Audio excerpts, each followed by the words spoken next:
Pour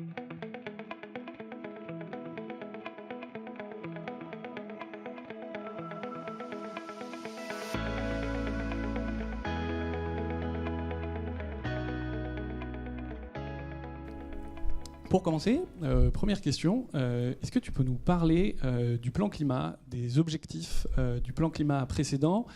Et un nouveau plan climat a été annoncé, donc première question que je me permettrai de poser, est-ce que les objectifs du plan climat précédent ont été atteints et quels sont les objectifs du nouveau plan? Donc nous, on s'est dit objectif mettre un maximum d'entreprises en transition. Pour le faire progressivement, on s'était dit 2020-2024, on déploie 20 milliards spécifiquement sur la transition. Et en fait, on les a fait en 3 ans au lieu de 4. Donc il y avait pas mal de demandes et c'est réparti à la fois, je dirais un peu après, un tiers entre de l'ENR, des solutions et du verdissement des brins. Là, du coup, comme on a vu que ça marchait bien et qu'il y avait un peu de demande, effectivement, besoin de financement, pour les 5 prochaines années, on s'est donné, enfin, du coup, 2024 est incluse, on s'est donné 35 milliards et 20 000 entreprises à mettre en transition. Sur les 3 précédentes années, c'était 6 600. Donc voilà, on accélère. Le but, c'est de surtout pas s'arrêter et d'aller plus vite. On reviendra sur les accompagnements des entreprises, le passage de 6 000 à 20 000, le porte-à-porte que vous avez mené. Dans ce plan climat, il y a 3 piliers. Il y a un pilier d'accompagnement, un pilier de financement des ENR. Est-ce que tu peux peut-être aussi détailler ce pilier-là ? De façon globale, on s'est dit donc il faut verdir les brins. Là, on le fait par du financement, on va le faire par de l'accompagnement, on y met aussi de l'investissement. La garantie bancaire permet d'entraîner aussi les autres banques sur ce sujet-là, qui est un peu le plus difficile. Globalement, on voit pas grand monde être super motivé sur le sujet comparé aux 2 autres piliers. Je ne dis pas qu'il n'y a personne, mais moins motivé que deuxième pilier où faire grandir des solutions. Alors très souvent, on pense à de l'innovation, on pense à de la green tech. On fait de la tech, mais il y a aussi des solutions qui sont moins tech et dans lesquelles on pense que c'est important d'investir et de continuer l'industrialisation et le dérisking de ces projets-là.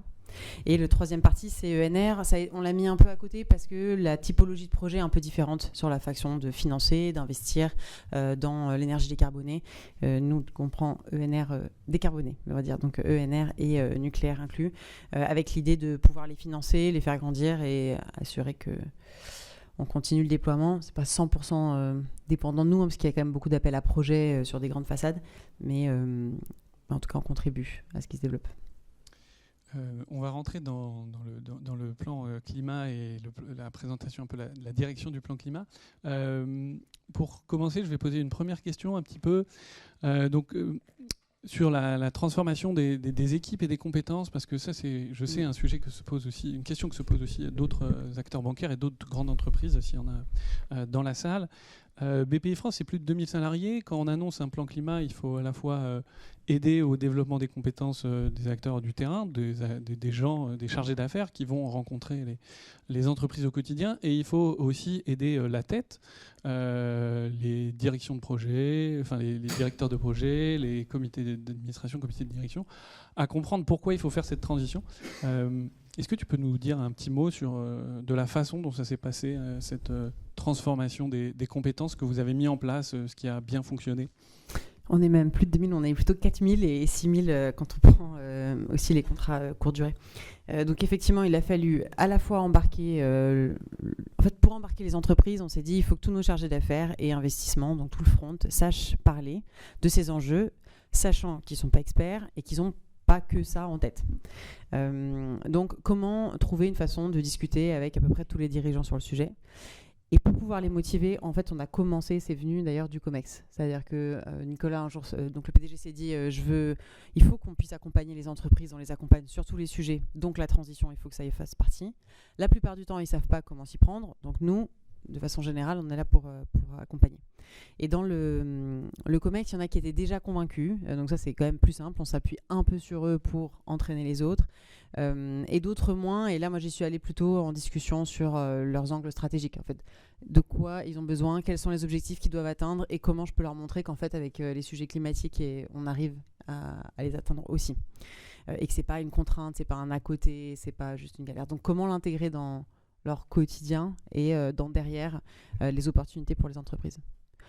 Côté front, pour le coup, on a développé en gros un dialogue de maturité climatique pour que les chargés d'affaires et chargés d'investissement puissent demander aux dirigeants déjà où ils en sont. Est-ce qu'ils sont vraiment débutants? Est-ce qu'ils ont un peu commencé quelques actions? Est-ce qu'ils sont plus loin? Parce que du coup, ça permet aussi d'ajuster la façon dont on va les aider derrière. On ne va pas proposer un bilan carbone, on va dire, c'est un peu la base, me semble-t-il, cette mesure-là.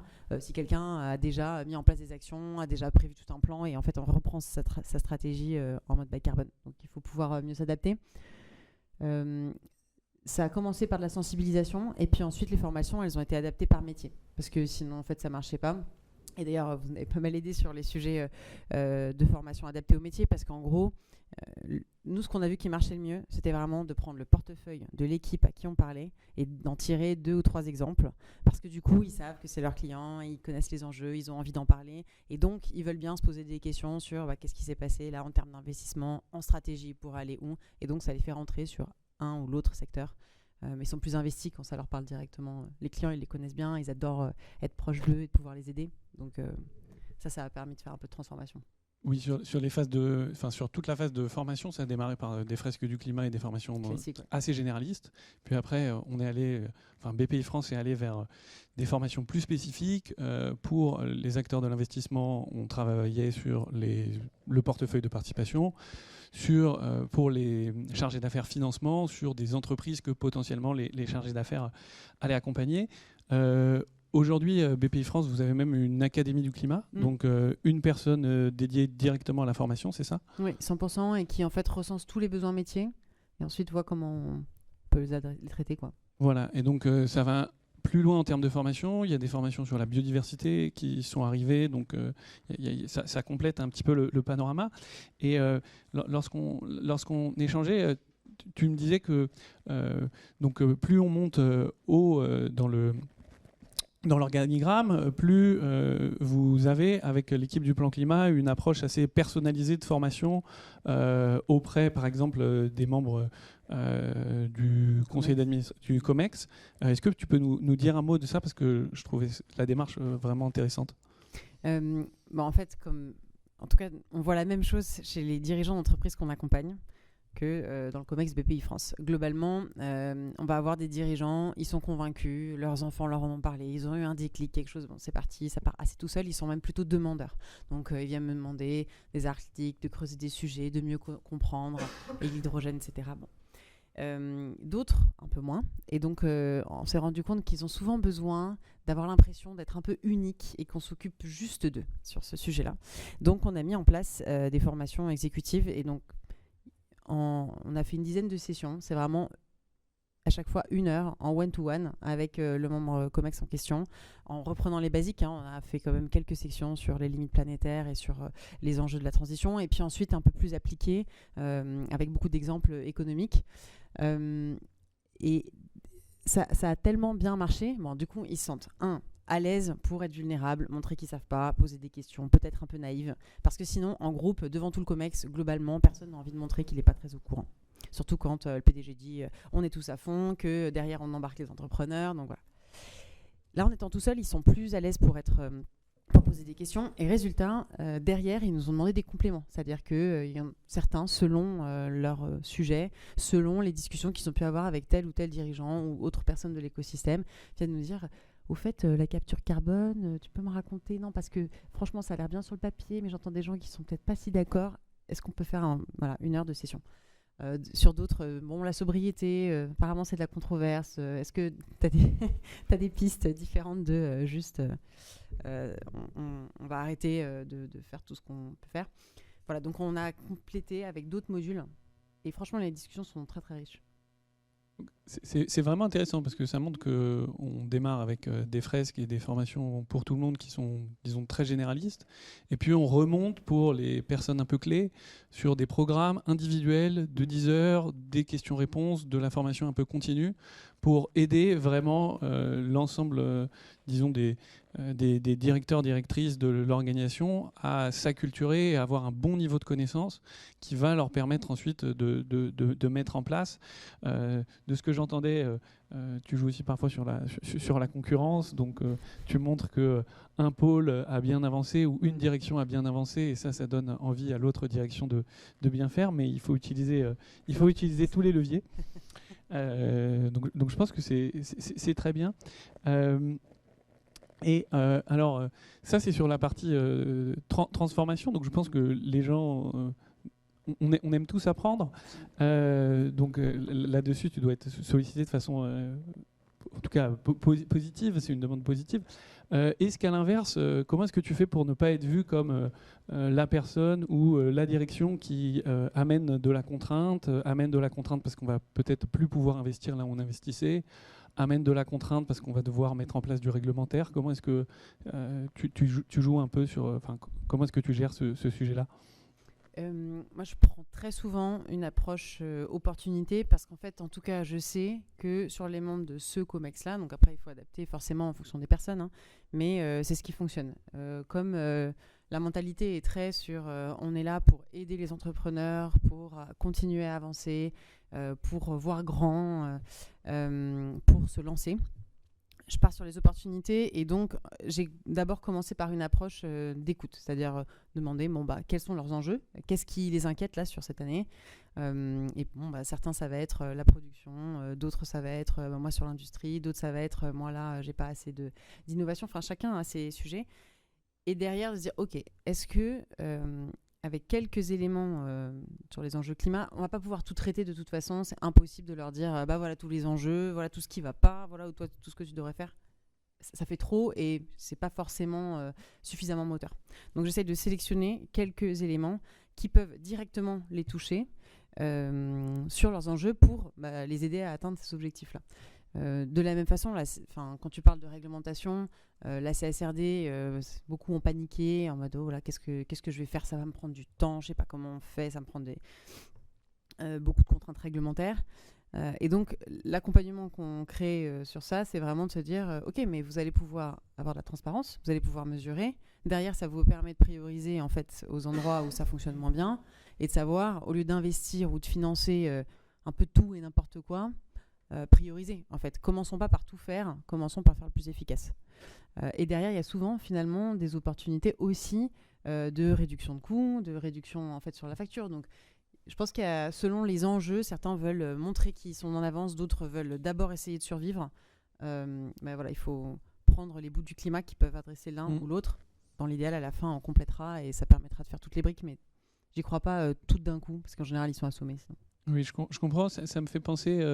Je vous encourage à regarder le formidable travail que fait l'ONG Parlons Climat, qui essaye un petit peu de travailler sur les discours de la transition en fonction de familles de valeurs et de typologie un petit peu de citoyens. Tous les argumentaires ne fonctionnent pas. Parfois, c'est l'innovation, parfois, c'est la concurrence, la compétitivité, la protection du patrimoine naturel. Et voilà, avoir dans le discours climatique que l'on a une approche un petit peu ciblée à l'interlocuteur me paraît absolument nécessaire. Peut-être que pour pas avoir toutes les questions à la fin, comme là, on va maintenant passer une partie plutôt sur les projets mis en place au niveau du financement-investissement. Est-ce que quelqu'un aurait une question sur la partie formation Enfin, en tout cas, sur ce qu'on vient d'aborder comme sujet jusqu'à présent.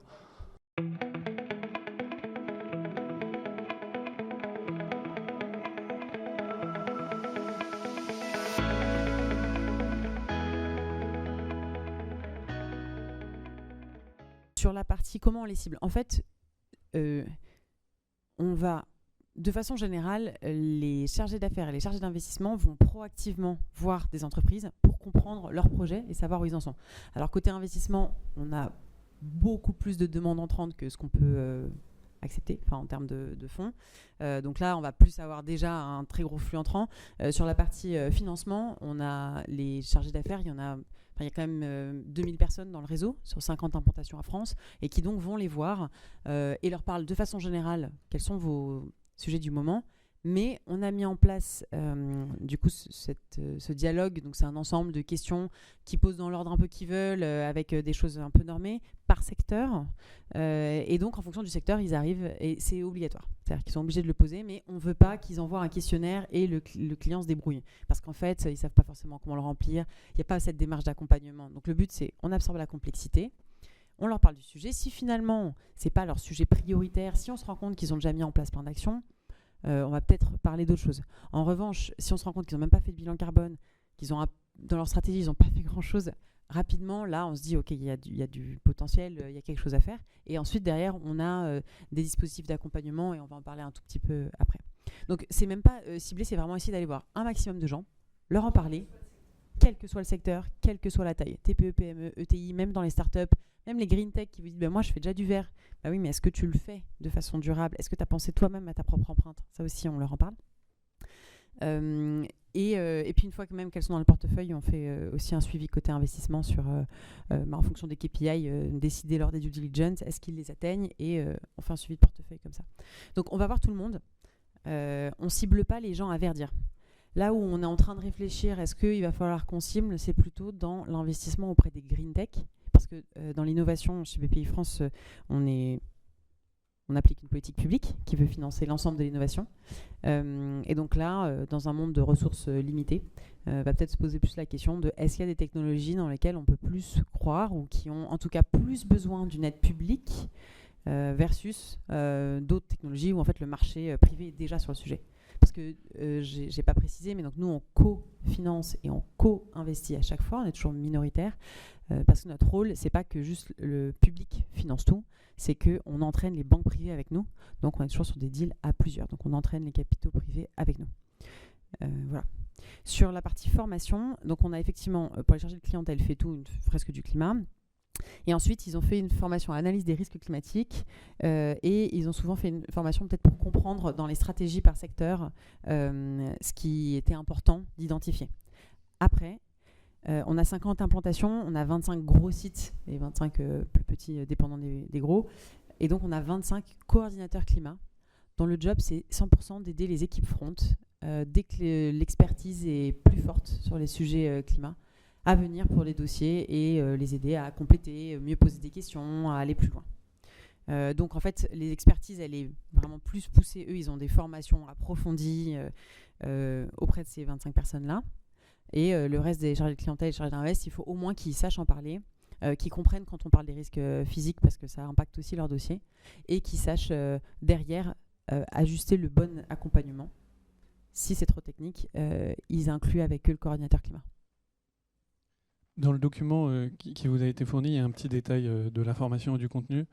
Mais effectivement, l'objectif, c'était de faire en sorte que les chargés d'affaires soient capables de parler du sujet, déjà soient au clair sur le lexique, les termes, l'enjeu climatique, au clair avec la question du bilan carbone et comprennent le lien entre le dérèglement climatique et le modèle d'affaires d'une entreprise. Donc si je suis une société de 250 personnes qui fait de la construction dans les Deux-Sèvres, pourquoi est-ce que le dérèglement climatique c'est un enjeu et pourquoi est-ce que je dois peut-être avoir une discussion avec mon entreprise. Et ce qui est très intéressant, c'est que chez BPI France, il y a eu la formation de l'ensemble des chargés d'affaires. Il y a eu plus de 900 personnes, des formations par groupe de 10.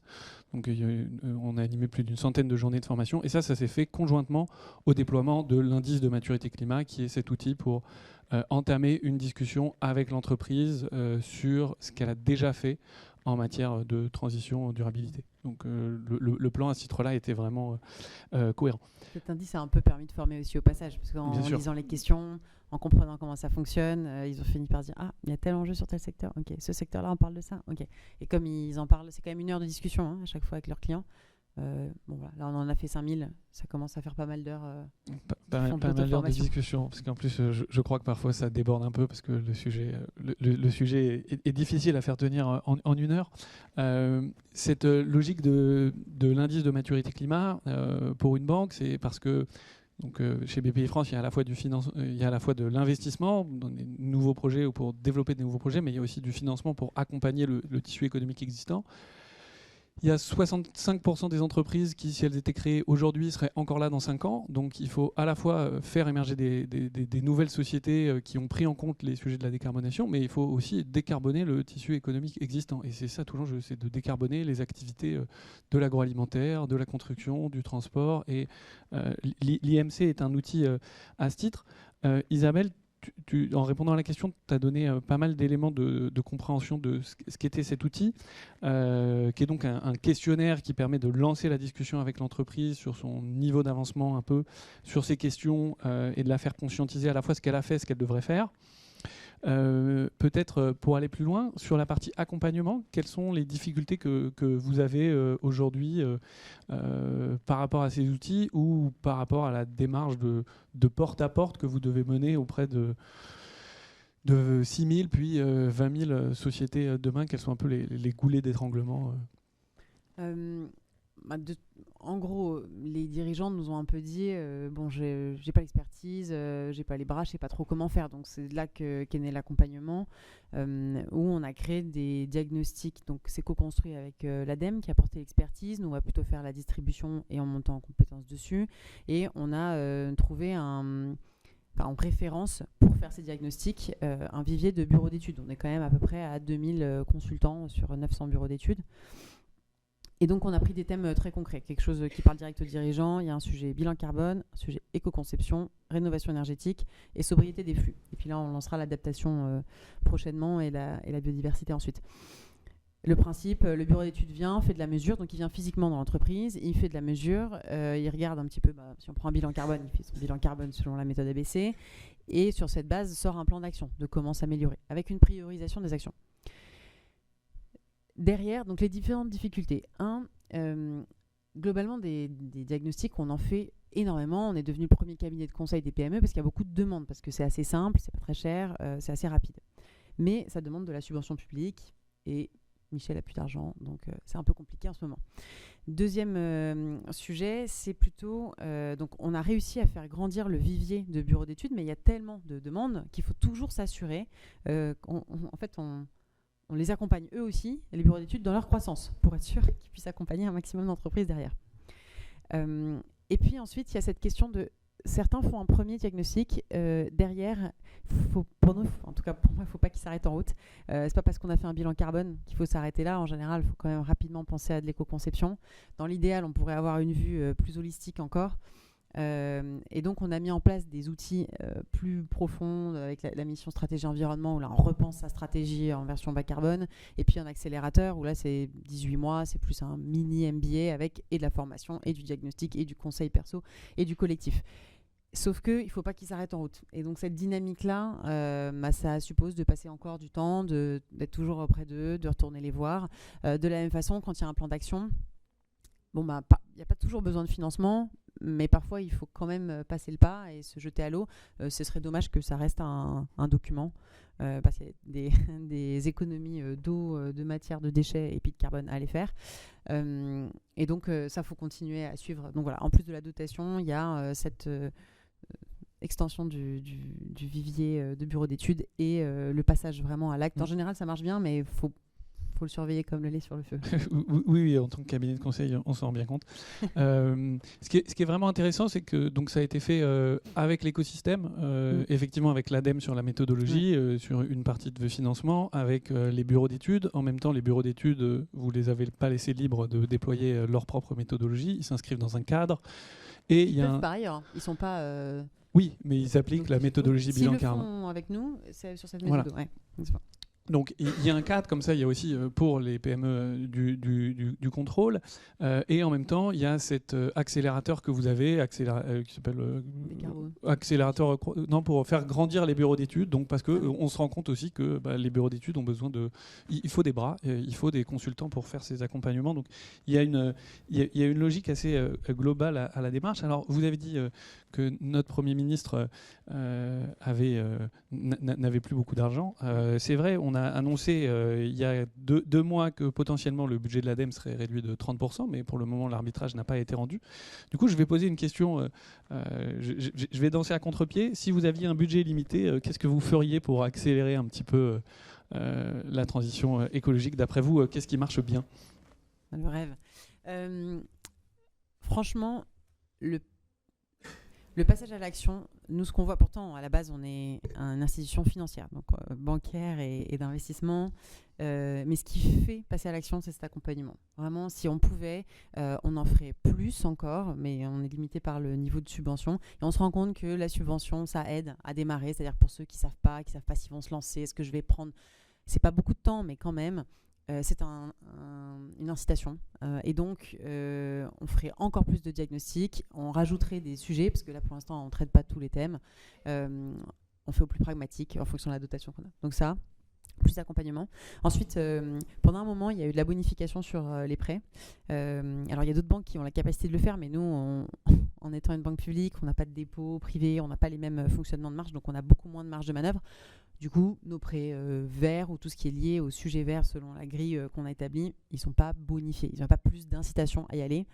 Donc forcément, dans un contexte où en plus déjà l'investissement est un peu compliqué, y a un climat des affaires qui est un peu incertain en ce moment, ils n'ont pas plus envie de faire du vert. Donc si on pouvait le bonifier, on a vu qu'au moment où on a pu le faire au lancement, ça fonctionnait très bien, si on pouvait faire ça. Et ensuite, nous, l'IMC, donc l'indice de maturité climatique, ça nous donne une photo à date d'où ils en sont. Et puis là, au bout de 2 ans, on se dit qu'on veut le mettre à jour. Et donc tous les 2 ans, faire une mise à jour pour voir s'ils ont progressé. Et on aimerait bien pouvoir récompenser ceux qui ont progressé. Parce que du coup, que ça donne envie de continuer. Alors, je sais qu'il ne faut pas fonctionner qu'à la carotte, qu'à donner de l'argent, etc. Mais bon, quand à côté, ils voient que des réglementations, qu'ils voient qu'aux US, en Chine, etc., il y a beaucoup d'argent qui est donné. Et que de leur côté, ils sont plutôt dans un climat incertain. Un petit coup de pouce, c'est quand même... En tout cas, on a déjà vu que ça faisait des très bons effets. Donc voilà, plus d'accompagnement, bonification des taux et... Donc si vous aviez 100 milliards de plus, vous n'investiriez pas dans la capture et le stockage de carbone. D'accord. Pas la prio. Pas la priorité. L'innovation, on finance déjà bien grâce à France 2030 via le plan de relance. Il y a quand même des énormes sommes qui ont été mises dessus. Donc. On va passer à la partie plutôt investissement. Est-ce qu'il y a des questions sur les dispositifs IMC, ce dont on vient de parler ? Ça viendra. Donc ça, c'était pour la partie financement, accompagnement. Sur la partie plutôt investissement, puisque en préparant cette conférence, j'ai appris que BPI France était en fait une des principales sociétés de gestion françaises en milliards d'actifs sous gestion. C'est bien ça ? Et du monde en nombre de deals. Et du monde en nombre de deals. Oui, Nicolas Dufour, à une conférence il y a une semaine, le rappelait. Parce que comme il y a plein de petits deals, ça fait beaucoup, mais donc ça fait quand même beaucoup de gens pour coordonner l'ensemble et ça fait une capacité d'être sur un grand nombre de deals et d'accompagner un certain nombre d'entreprises dans lesquelles on a investi. Alors, première question, est-ce qu'aujourd'hui on manque d'argent pour financer les bonnes volontés ou est-ce qu'on manque d'entrepreneurs qui ont des bonnes volontés et qui souhaitent créer des entreprises dans la transition ? En fait, on manque un peu ni l'un ni l'autre. C'est-à-dire qu'il y a pas mal d'argent, que même côté capitaux privés, qui veulent être investis sur des sujets green tech. Il y a beaucoup de projets. Ça, il y en a beaucoup plus que la capacité d'investissement. Et puis, il n'y a pas que des toutes bonnes idées. Donc, il faut aussi faire le tri. La plus grosse difficulté que nous, on voit, c'est sur ces projets en investissement, c'est plutôt la partie risque. Et donc, en fait...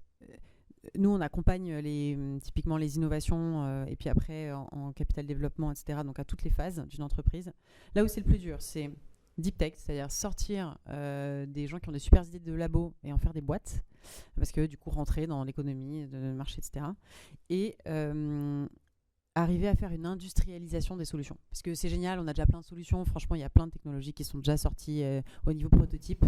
Après, pour qu'elles servent au plus grand nombre, qu'elles soient suffisamment grandes pour aider des grandes entreprises qui ont besoin de se décarboner, il faut passer à l'échelle. Et souvent, les passages au niveau industriel, quand il s'agit de construire une usine, ça demande beaucoup de capex, ça demande beaucoup d'expertise, parce que c'est pas du tout le même job que de faire des slides et de faire un MVP dans un labo. Et ça demande pas mal de risques. Et souvent, on voit que y a pas mal de fonds qui, s'ils n'ont pas l'expertise ou si c'est pas leur thèse, sont plus frileux. Donc en fait, il y a des capitaux. Après, il y a une façon de les investir. Donc nous, on essaye de dérisquer ces projets-là. On a créé quelques fonds spécifiquement sur l'amorçage industriel.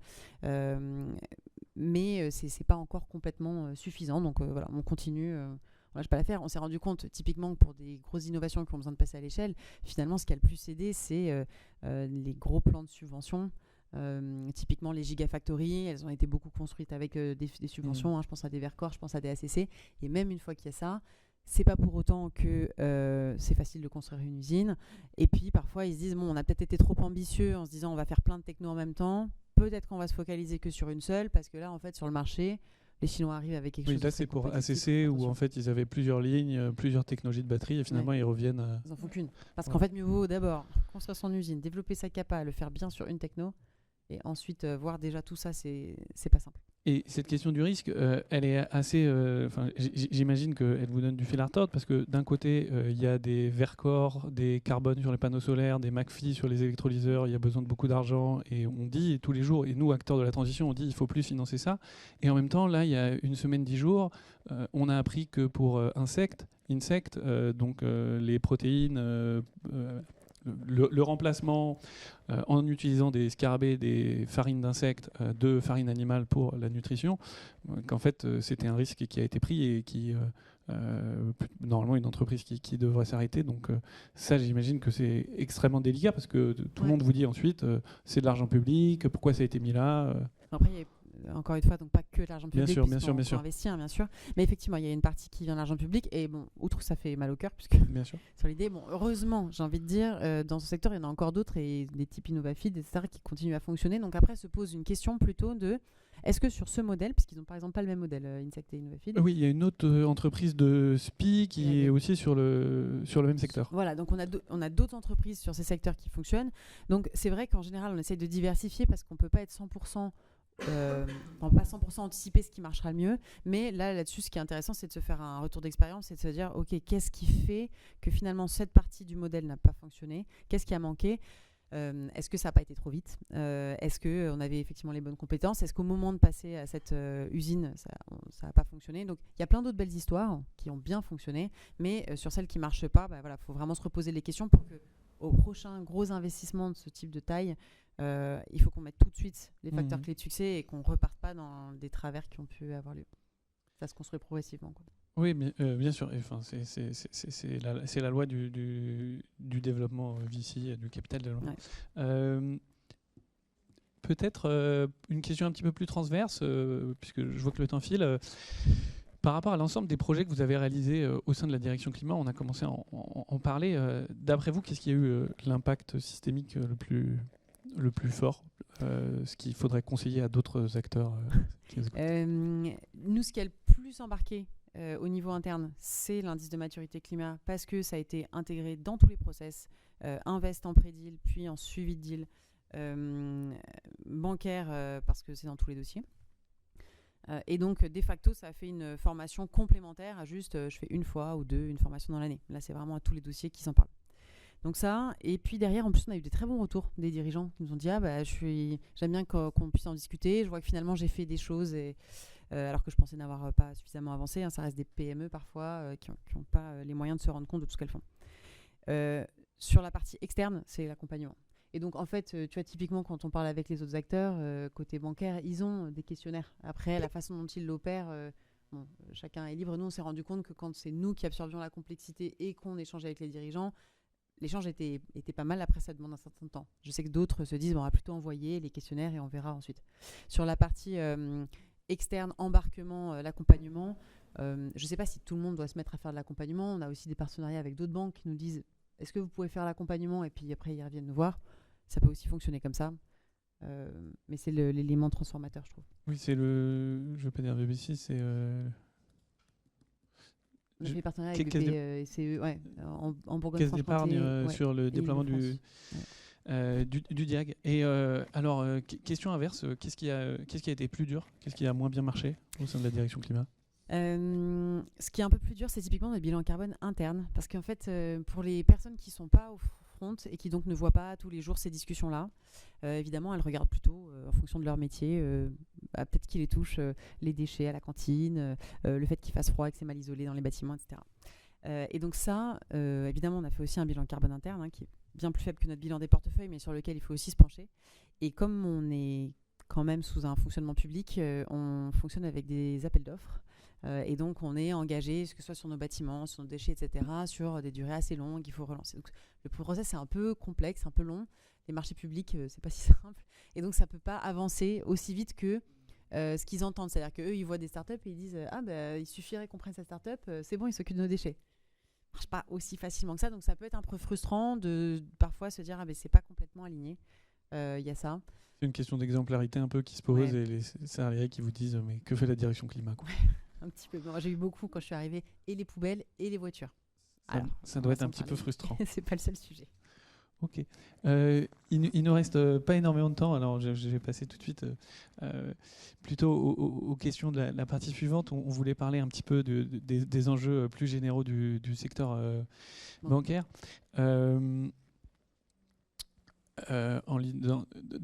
The Economist, dernièrement, il y avait un papier qui disait que les banques françaises étaient à la fois parfois soumises à certaines critiques comme les autres banques, parce que depuis le rapport net zéro de l'IEA, le consensus scientifique nous dit qu'il ne faut plus investir dans de nouvelles capacités d'extraction de pétrole et de gaz si on veut être neutre en carbone d'ici à 2050. En même temps, les banques françaises sont plutôt les mieux positionnées en termes de financement des ENR par rapport à leur taille, et beaucoup mieux positionnées que les banques anglo-saxonnes. D'après toi, qu'est-ce qu'il faudrait faire pour accélérer un peu la transition du secteur bancaire et des institutions bancaires françaises ? Là, quelque chose qui accélère quand même assez vite, c'est la CSRD, l'intégration des risques climatiques, parce que la BCE a fait le tour des banques et leur a dit je veux les risques climatiques dans tous vos dossiers. Et donc, forcément, ça va un petit peu changer la façon dont les dossiers sont faits. Et puis, tout le monde a une trajectoire et en tout cas, essaie de progresser. Après, peut-être les deux éléments que j'ai en tête, ça pourrait être effectivement sur l'accompagnement. On le disait, ils n'en ont pas forcément. Donc après, ça peut se faire par partenariat, ça fonctionne aussi. Mais ne pas oublier que c'est bien de financer, mais il vaut mieux qu'on finance au plus efficace d'abord. Parce que quand je vois des industriels qui me disent j'ai changé mes LED, je me dis on aura peut-être plus penser à tes machines. Et de l'autre côté, sur de la montée en compétences au réseau, je sais qu'on a presque la chance d'être pas très gros par rapport aux autres banques qui sont franchement des dizaines de milliers sur le terrain. Et donc, je sens, nous en tout cas, on sent en co-financement notamment que tous les réseaux ne sont pas formés au même niveau. Et donc, il y a peut-être un côté formation sur ces réseaux-là à continuer en tout cas, parce que quand moi je discute avec les directions RSE, si elles sont un peu hors du côté commercial, bon, elles ont plein d'idées mais c'est pas beaucoup appliqué. À l'inverse, côté commercial, voilà, le niveau de connaissance est variable et on le voit notamment beaucoup sur la rénovation énergétique. Donc, on est très à cheval sur le fait qu'il y a un décret tertiaire qui arrive en 2030 et donc il faut, pour être financé, engager ces travaux pour le respecter. On sent sur d'autres collègues que c'est pas encore aussi contraignant, par exemple. Et donc c'est toujours difficile. On arrive, on dit si, il faut faire ça, bougez-vous, refaites vos travaux. Et quand à côté, ils disent oui, bon, vous savez, on verra plus tard. Oui, bon, voilà. Mais ça, c'est une question, je pense, d'acculturation progressive. Et puis, oui, les réglementations environnementales glissent parfois dans le temps. Okay. On va pas commencer à se dire qu'elles vont toutes glisser. Mais on espère qu'elles ne glisseront pas, bien entendu. Il y avait beaucoup de monde devant l'amphi pour parler de la CSRD. Tout le monde va parler de double matérialité, analyse des écarts aujourd'hui. Alors peut-être en 30 secondes, quel est ton avis sur la réglementation et dans quelle mesure tu as l'impression que ça a contribué à faire un petit peu changer la donne ? Moi, comme je l'ai dit, je le vois comme un outil à utiliser pour se faire de la mesure, de la transparence. Et ce ne sera pas parfait dès le début. Il ne faut pas se mettre la rate à courbillon, je pense. Mais il faut se dire qu'est-ce que je peux sortir de ça, de ces mesures, quels sont les points où je peux améliorer un peu certains quick wins ou ceux qui ont le plus d'impact. Et voilà, se rajouter quelques chantiers. C'est impossible de tout faire sur les 1000 points, même en étant matériel sur moins, ça reste beaucoup. Après, moi, je vois déjà des très bons effets. C'est-à-dire qu'on a fait une sorte de CSRD tour dans toutes les implantations avec pas mal de dirigeants. Et il y a déjà pas mal d'exemples, notamment ETI, parce qu'ils ont commencé un peu plus tôt, où ça a été saisi par les DAF, souvent. Et du coup, eux, ils y voient derrière des mesures financières à intégrer, un petit peu d'extra-financier qui refait du lien avec du financier. Donc, je trouve que ça rapproche un peu les deux mondes. Voilà, ça permet d'objectiver à la façon d'un financier, ça leur parle un peu plus. Donc j'ai eu des très bons échanges et des belles opportunités derrière. Donc voilà, j'espère que les gens vont plus le prendre comme ça, plutôt que de juste cocher des cases. Moi, je trouve pas ça très intéressant, juste de cocher des cases. peu... Ça fait plaisir d'entendre des bons exemples. J'espère qu'il y en aura beaucoup à l'issue de ce salon. On va arriver à la fin, au moment des questions. Est-ce que tu as un mot de la fin à faire passer ou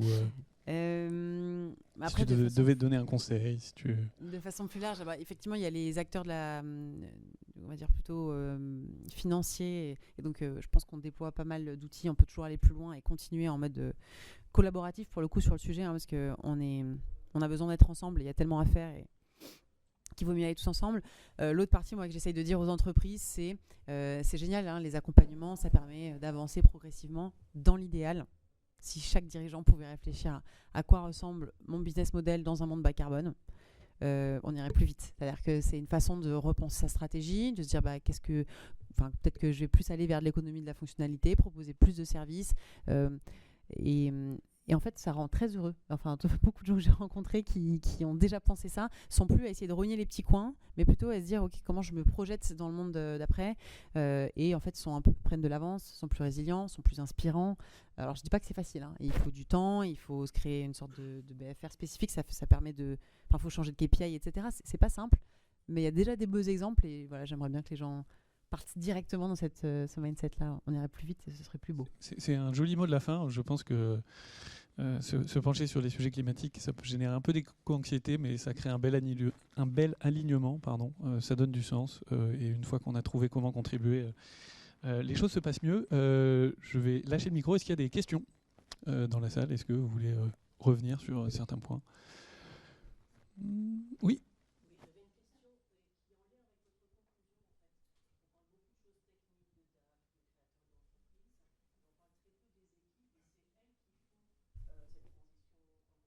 Oui.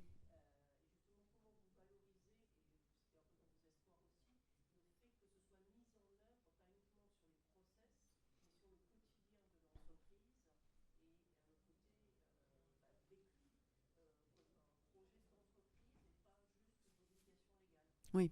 Alors, comment valoriser les équipes pour qu'elles continuent à assurer cette transition?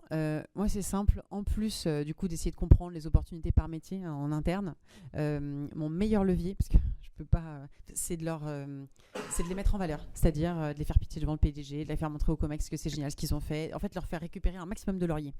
Moi, je suis pas là pour les récupérer pour moi, c'est surtout donc à chaque direction, les risques, ils ont fait ça, la direction financière, ils ont fait ça, l'accompagnement, dès qu'ils ont des nouveautés, dès qu'ils ont avancé, je sais que c'est beaucoup d'efforts parce que nous, on le voit au quotidien en les accompagnant. Donc, dès que je peux les faire briller quelque part, j'y vais à fond. Et franchement, ça marche, donc à continuer. On le voit aussi, il y a pas mal de dirigeants qui m'ont dit moi, je me suis dit qu'il fallait faire quelque chose parce que j'ai vu que les voisins s'y mettaient. J'ai trouvé 2-3 personnes qui avaient l'air motivées, je leur ai dit faites des groupes de travail, motivez-vous. Et en fait, ils ont créé à chaque fois des petits groupes qui ont été hyper moteurs, qu'il a pu donc valoriser, qui ont pu proposer de nouvelles idées, qui ont été plus transverses. Et donc, ça a créé en plus une sorte de moteur qui fonctionnait tout seul. Il a été tellement surpris que, d'ailleurs, il n'est pas tout seul. J'en ai eu plusieurs, en fait, des exemples qui m'ont dit plus ça vient des équipes, plus elles peuvent montrer ce qu'elles ont pu faire, et plus ça crée de la transversalité assez positive, énergique. Plus après, c'est un effet boule de neige, quoi. Ça part tout seul. Elle me dit, moi, je contrôle plus, ça a l'air génial, on est parti. Donc, ouais, c'est un des gros éléments, un beau driver, quoi. Il y avait une dernière question, peut-être? Oui.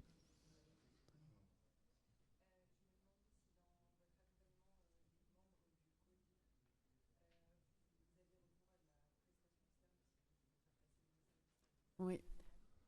Est-ce que j'utilise la prestation externe pour le COMEX? Alors, ils sont pas très fans. Donc ça, c'est plutôt spécifique à mon COMEX, c'est-à-dire qu'ils préfèrent que nous, on absorbe, que si je peux le travailler avec d'autres gens si je veux. Par contre, si je viens leur parler en one-to-one, ils veulent pas d'autres personnes. Parce que c'est ce besoin de se sentir en interne, dans un espace connu, à l'aise, voilà. De façon générale, moi, on s'appuie sur mon équipe, sur les échanges qu'on a avec l'ADEME pour aller. Puis on a beaucoup d'experts en fait en interne, donc on va essayer aussi, d'utiliser toute cette connaissance. On a déjà pas mal de choses. Après, s'il y a besoin, on complète. On a discuté pas mal avec Carbon Cutter pour nous accompagner à différents moments. Mais après, dans l'échange one-to-one, on le fait en interne. Je crois qu'il y a une dernière question très très rapide avant qu'on se fasse chasser, et puis après on pourra mettre dehors, on pourra poursuivre la discussion au devant.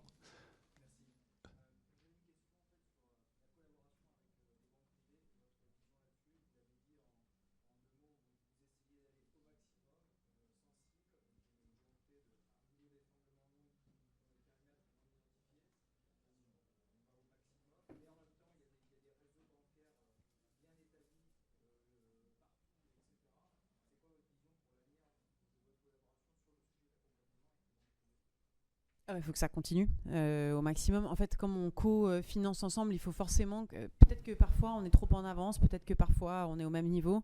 Nous, on considère que dans tous les cas, il vaut mieux qu'on soit toujours trop en avance et que parfois ce soit plus dur et qu'on tractionne plus, plutôt que essayer de se dire, bon, attendons de voir qui va mener. Et puis parfois, il y a d'autres banques qui ont d'autres idées et qui prennent le lead. Hein. Mais le but, c'est vraiment qu'on essaye d'accélérer, quoi, qu'on se mette en mode locomotive. Et en étant une banque de place, on travaille avec toutes les autres banques. On pense en tout cas que c'est notre rôle. Donc ce lien, accompagnement, ces partenariats, ces échanges, il faut absolument que ça continue le plus possible. Et si possible, en créant, nous, de l'accélération pour entraîner derrière, quoi. Je pense qu'on va s'arrêter là. Si vous voulez, on sera ravis de poursuivre la discussion devant. Merci pour votre écoute. Merci Isabelle. Merci à vous.